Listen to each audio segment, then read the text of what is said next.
Good morning, everybody, and welcome to the Kikstra podcast. Today we are doing a mock draft up to pick 6. Still going to be better than anything Mel Kiper's ever put out. So I'll be talking about the first 6 picks, which are the Panthers, the Texans, the Cardinals, the Colts, the Seahawks, and the Lions. So let's get started with the first pick in the NFL draft. I think I think the Carolina Panthers will be taking either Bryce Young or CJ Stroud. And here's why.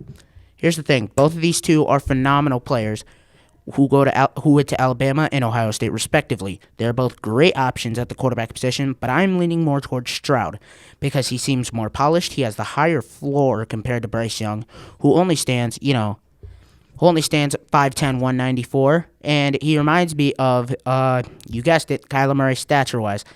And, I think he's probably more mature than him, and most likely, even for a college kid, he probably doesn't play as much Call of Duty.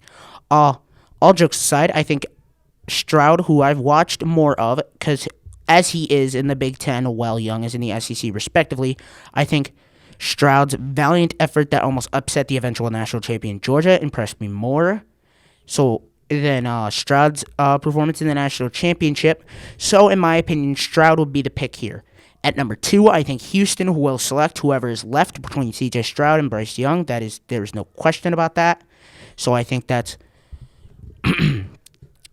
So, honestly, I think they should take a quarterback. I don't know if they will. They might take Will Anderson out of Alabama, But speaking of the devil, with the third pick, the Arizona Cardinals, and their horrible new uniforms, will be selecting Will Anderson Jr., outside linebacker out of Alabama. I know it might be tempting to draft a quarterback here with Murray being injured, but I think they need an edge rusher. Personally, I think Anderson is the best overall talent in this draft, and I would advise the Cardinals to go defense this first pick, with J.J. Watt being gone, and also... And then in the second round, I would get another weapon for the injured Kyler Murray, like my main man, Jaden Reed, out of Michigan State University. No bias at all, I promise. With the fourth pick, the Indianapolis Colts will be selecting Peter Skoronski, offensive tackle out of Northwestern. I know. Everybody wants me to say they're going to take Levis or Richardson. But listen, here's my logic here. Quentin Nelson needs help on that dreadful O-line to help Jonathan Taylor. And I think the first-team All-American out of Northwestern, that's surprising to say, would be a force on that O-line for the Colts. With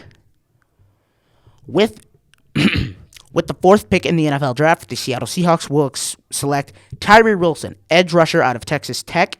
Because here's the thing, I think Tyree Wilson has some of the best skill in the draft. When I look at Anderson, I think he is one of the most polished players in the draft, but I do think he wasn't playing as good of competition.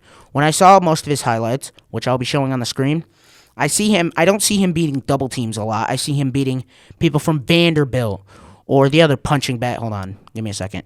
I gotta look up who else is like the punching bags in the SEC. Hold on. SEC. I see him playing a lot of, Arkansas, who is not bad by any means. And I see him playing Ole Miss. I see him, it's a lot of teams that I think are just, not really, or Kentucky, or any of these teams that really don't have any business having him, or Tulane, or anybody like that. You know what I mean? It's a lot of.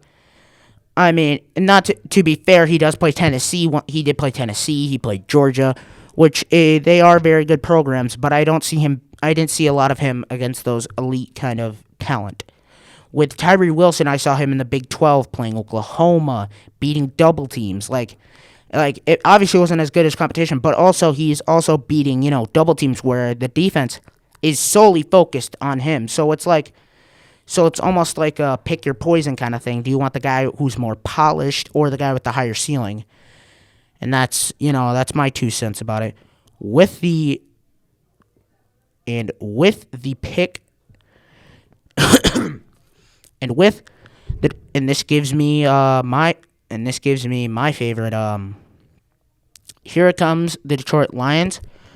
And honestly, I was going to say they would take Will... And here's the thing. I think they'll take Will Anderson if... This is a big if.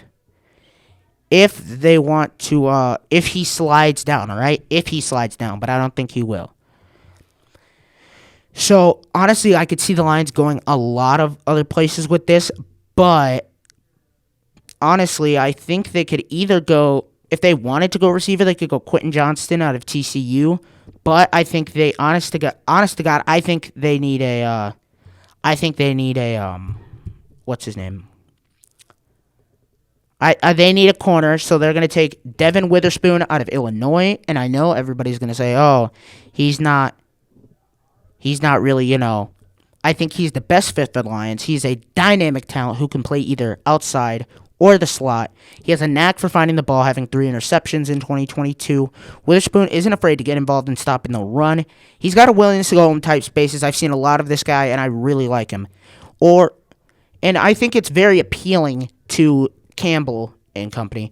But if they still want to stay on the defensive side of the ball, they could go with Brian Branch out of Alabama. The Alabama product is also a versatile defender who can play multiple positions. His best role, though, is when he can come up and play box safety.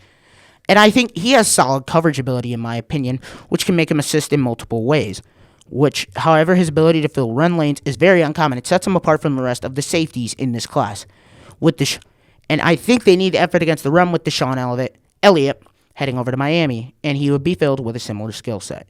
So that's it for my draft preview. Thank you, everybody, for listening, and if you really liked it, like and subscribe. And with that being said, peace.